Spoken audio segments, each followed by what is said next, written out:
To see a little bit of my kitchen different view today. Yeah, I didn't just get up, but I haven't done the makeup and all that.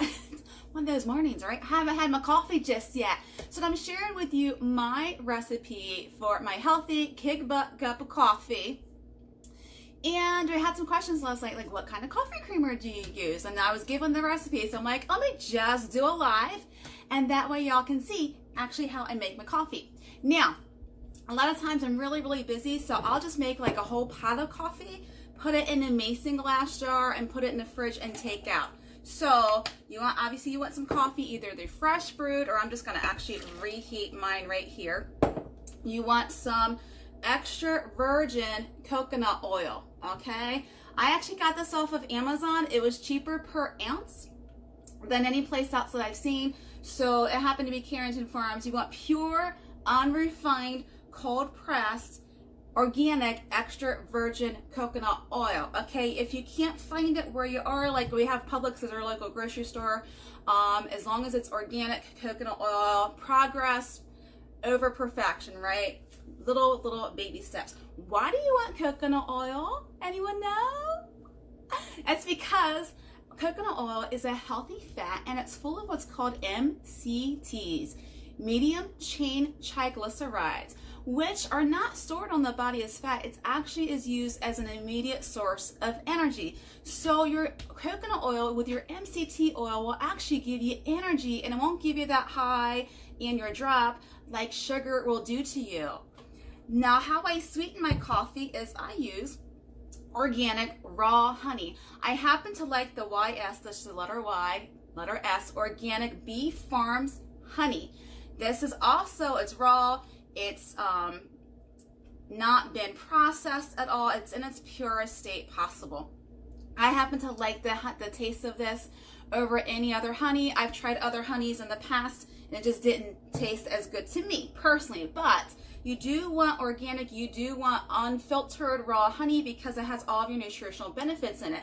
One of them being a lot of B vitamins and vitamins to promote brain health, as well as your MCT oils. Okay, now the nutritional benefits of honey has been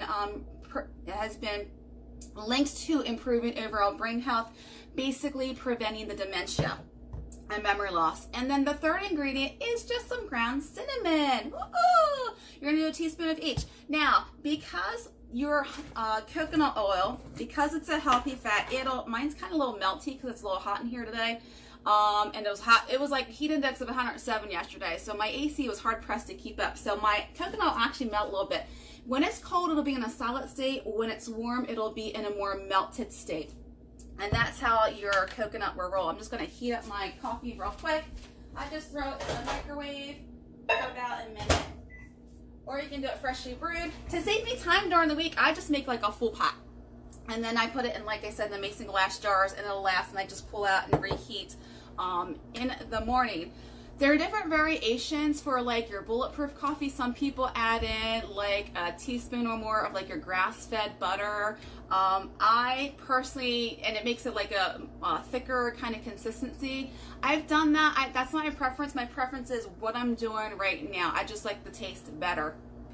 Now, if you're watching your sugar intake, because of course my workshop was 4 keys and sugar cravings, honey is a good sugar substitute, other than like your white sugar. That's processed and all of that. However, if you're watching your sugar intake, maybe you're diabetic, stevia or erythritol are the two that I recommend. Stevia is an all-natural, literally all-natural, 0-calorie sweetener. I do not recommend at all any artificial sweeteners. Why? Because they make you crave the sugar. So my coffee's done. Now you do want your coffee to be hot so that you can melt your coconut oil, because see, it's kind of a little hard consistency. All I do is I literally do a heaping teaspoon of the coconut oil. That's all I do. I don't really measure anything. Take after my grandmother that way. And like okay, I'm not going to do a heaping teaspoon of this because I don't want it too sweet. But like, and see how this is a thicker consistency? That's why I like my honey as well for my coffee. And I'm actually going to have to end up adding more coffee. I can see already. And then your cinnamon is just to taste. Now you do want your coffee hot, so you can mix up your coconut oil. Now you can either put this in a blender, or I actually have like a little milk frother. I'm just gonna give this a little stir. Put that over there. I actually have like a little milk frother, and so then you just blend. And because the coconut oil, it'll actually make it a little bit frothier. It's not gonna get as frothy because I'm not blending it in a blender. But it's like Christmas in a cup of coffee with the cinnamon. It tastes so good. You've got lots of health benefits. Cinnamon is a natural anti-inflammatory as well. So you've got your MCT oils and your MCTs in your coconut oil. You've got B vitamins and lots of vitamins to promote brain health in your raw honey. And then cinnamon is a natural inflammatory. So you've got lots of health benefits to this cup of coffee. Now, if I were to put it in a blender, it would actually have like a little head of like the foam to it, but because I didn't do that, it's not getting that head of foam to it. But you just mix it up and you got yourself a cup of coffee full of health benefits. Once again, if you're watching your sugar intake, I recommend erythritol, which is a sugar alcohol, but it's one of the sugar alcohols that does not give you the GI distress, which would be the diarrhea, the bloating, the gassiness, that other sugar alcohols can promote. Erythritol or stevia if you're watching your sugar intake. To your health, and I'll catch you on the next broadcast.